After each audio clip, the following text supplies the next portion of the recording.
হযরত আলফাজ উদ্দিন মদন মাস্তান এর মাজার শরীফ।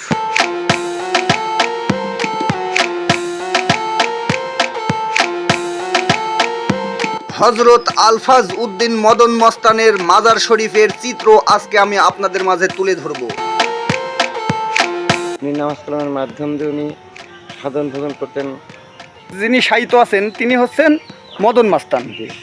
মাজার তো সিজদা কারণে মাজার জিয়ারত করা হয়। সিজদা করা হারাম, তো সিজদা করাই হারাম। এখানে একমাত্র আল্লাহ ছাড়া কারোকে সিজদা করা ঠিক না, জিয়ারত করতে পারেন। প্রিয় ভিউয়ার্স, যারা এই ভিডিওটি দেখছেন তারা অবশ্যই ভিডিওটিকে লাইক, কমেন্ট এবং শেয়ার করবেন।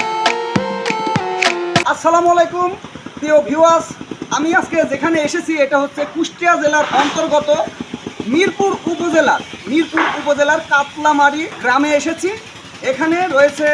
এখানে শায়িত রয়েছেন হযরত আলফাজ উদ্দিন মদন মাস্তান। এই আলফাজ উদ্দিন মদন মাস্তানের মাজার শরীফটি আপনাদের মাঝে তুলে ধরব। হযরত আলফাজ উদ্দিন মদন মাস্তানের মাজার শরীফ এটা আপনারা দেখতে পাচ্ছেন। আমি আগে আপনাদেরকে এই বাহিরে যে সকল চিত্র রয়েছে সেই সকল চিত্রগুলো আগে তুলে ধরব এবং মাজারের মধ্যেও প্রবেশ করব। ওখানে মাজারের মধ্যে যিনি শায়িত আছেন সেখানেও আমি প্রবেশ করে আপনাদেরকে দেখানোর চেষ্টা করব। আপনারা দেখুন যে এটা হচ্ছে মাজার শরীফের বাহিরের চিত্র। টাইলস করে মুজাহিদ করে তৈরি করা হয়েছে এই মাজার শরীফটি। আমি সামনের দিককার আগে চিত্রগুলো আপনাদেরকে দেখাচ্ছি, আপনারা আগে দেখুন। এই যে এটা হচ্ছে সামনের চিত্র। যেহেতু কিছুদিন আগে এখানকার যেই ওরস হয় সেই ওরসটা শেষ হয়ে গেছে। এখানে প্রতি 6 মাস পর পর এখানে ওরস মোবারক হয়।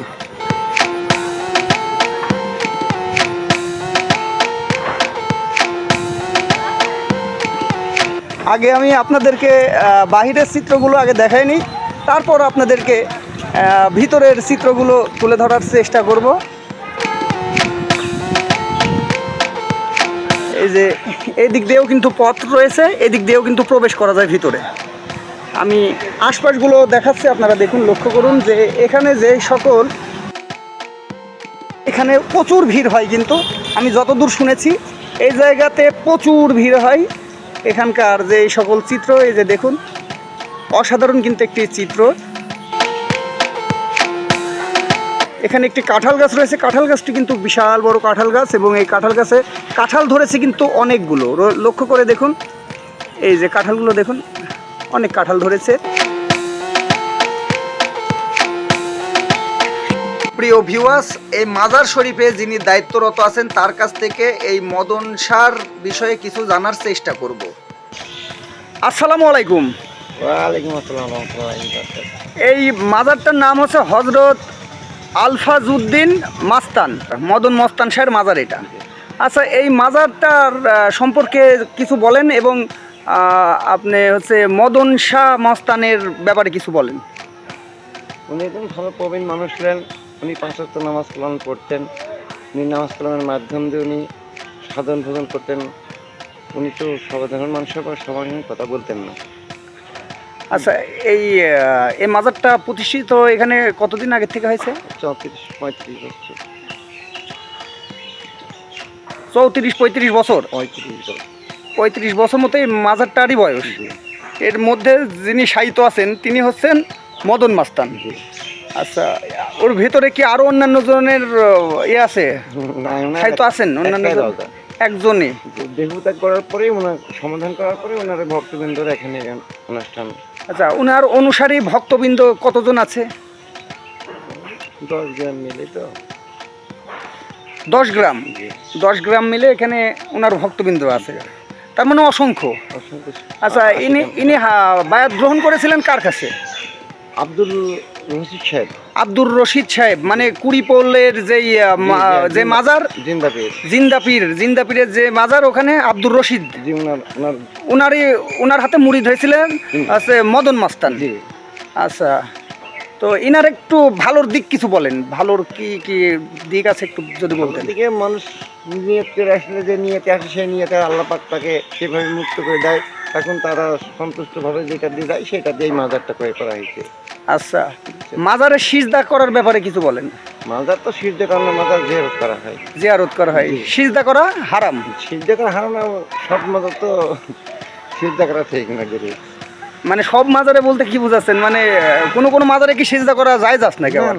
মাজারে তো সিজদা করাই হারাম। এখানে একমাত্র আল্লাহ ছাড়া কারোকে সিজদা করা ঠিক না, জিয়ারত করতে পারে।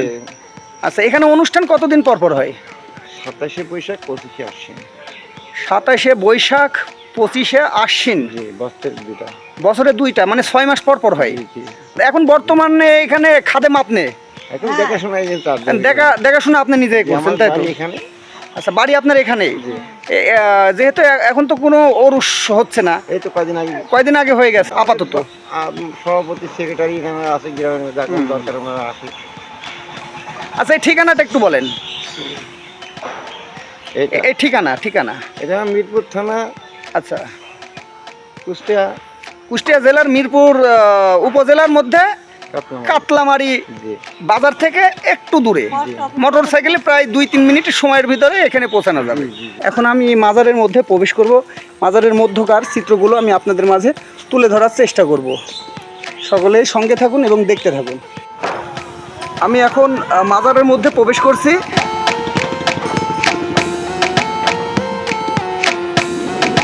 যিনি সাহিত্য আছেন তিনি হচ্ছেন মদন মাস্তান।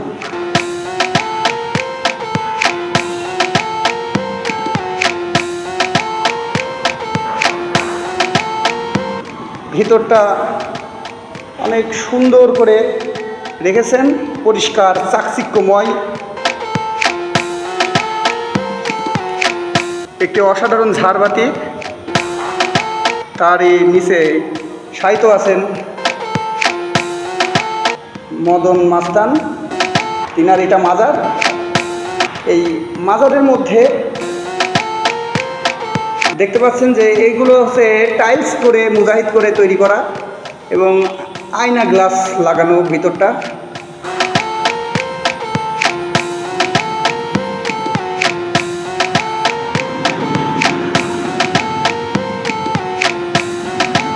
এটা হচ্ছে দান বক্স সম্ভবত, হ্যাঁ এটা হচ্ছে দান বক্স।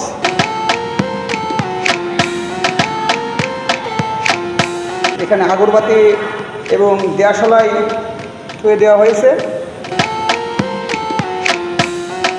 যাই হোক, এই জায়গাটা খুবই একটি সুন্দরতম জায়গা করে রেখেছেন। আমি ভালো করে আপনাদেরকে দেখাচ্ছি, দেখুন।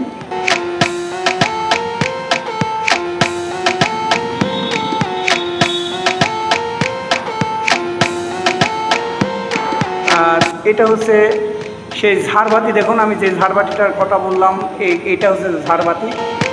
একটি অসাধারণ ঝাড়বাতি এখানে রয়েছে।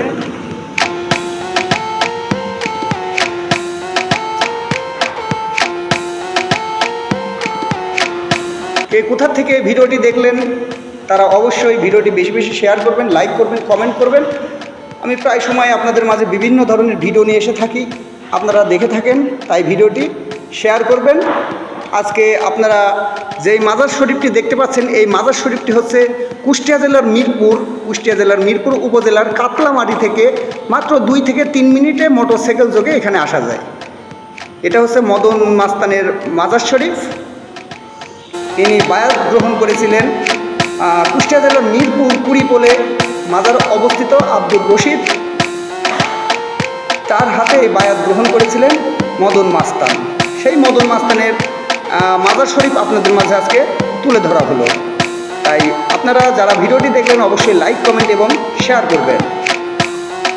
সকলকে ধন্যবাদ জানিয়ে শেষ করছি। আল্লাহ হাফেজ।